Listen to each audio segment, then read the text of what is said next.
ಕೋಲಾರ ಜಿಲ್ಲೆಯ ನರಸಾಪುರ ಗ್ರಾಮದಲ್ಲಿ ರಾಜ್ಯ ಸರ್ಕಾರದ ಸಾಮಾಜಿಕ ಮತ್ತು ಆರ್ಥಿಕ ಸಮೀಕ್ಷೆ ಕಾರ್ಯಕ್ಕೆ ನಿಯೋಜಿಸಲಾಗಿದ್ದ ಶಿಕ್ಷಕಿ ಅಖ್ತರ್ ಬೇಗಂ ಕಾಣೆಯಾಗಿದ್ದು, ಬೇತಮಂಗಲ ಹೋಬಳಿಯ ಅಯ್ಯಪ್ಪಲ್ಲಿ ಅಮಾನಿ ಕೆರೆಯಲ್ಲಿ ಶವವಾಗಿ ಪತ್ತೆಯಾಗಿದ್ದಾಳೆ. ಪಟ್ಟಣದ ಬಳಿಯ ಕೊಲ್ಲಹಳ್ಳಿ ಗ್ರಾಮ ಪಂಚಾಯಿತಿ ವ್ಯಾಪ್ತಿಯ ಅಯ್ಯಪ್ಪಲ್ಲಿ ಅಮಾನಿ ಕೆರೆಯ ದಡದಲ್ಲಿ ಶಿಕ್ಷಕಿಯ ಬ್ಯಾಗ್ ಪತ್ತೆಯಾಗಿದ್ದು, ಸಾರ್ವಜನಿಕರು ಬ್ಯಾಗ್ ಅನ್ನು ಗಮನಿಸಿ ಕೆರೆ ಕಡೆ ನೋಡಿದಾಗ ಕೆರೆಯಲ್ಲಿ ಶವವೊಂದು ತೇಲುತ್ತಿದ್ದನ್ನ ಕಂಡು ಪೊಲೀಸರಿಗೆ ವಿಷಯ ತಿಳಿಸಿದ್ದಾರೆ.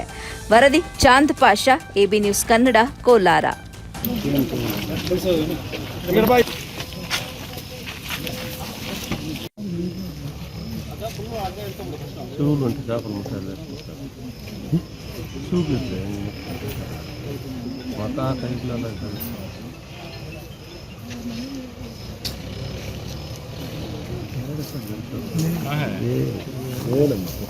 ಹಲೋ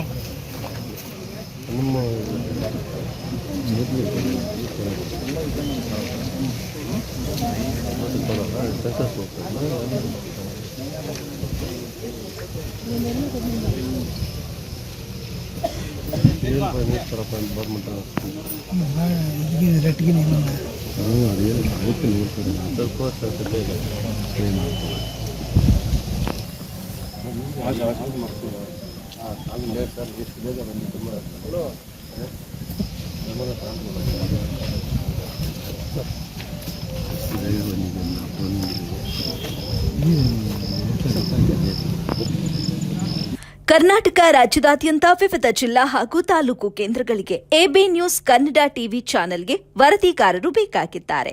ಅನುಭವ ಹಾಗೂ ಆಸಕ್ತ ವರದಿಗಾರರು ಸಂಪರ್ಕಿಸಿ. ರಾಷ್ಟ್ರೀಯ ಮುಖ್ಯಸ್ಥರು ರಂಜಾನ್ ಮುಜಾವರ್ 8971212943. ಕರ್ನಾಟಕ ರಾಜ್ಯ ಮುಖ್ಯಸ್ಥರು ನಲ್ಲೂರು ಮಹಮ್ಮದ್ ಆಸಿಫ್ 9964465953.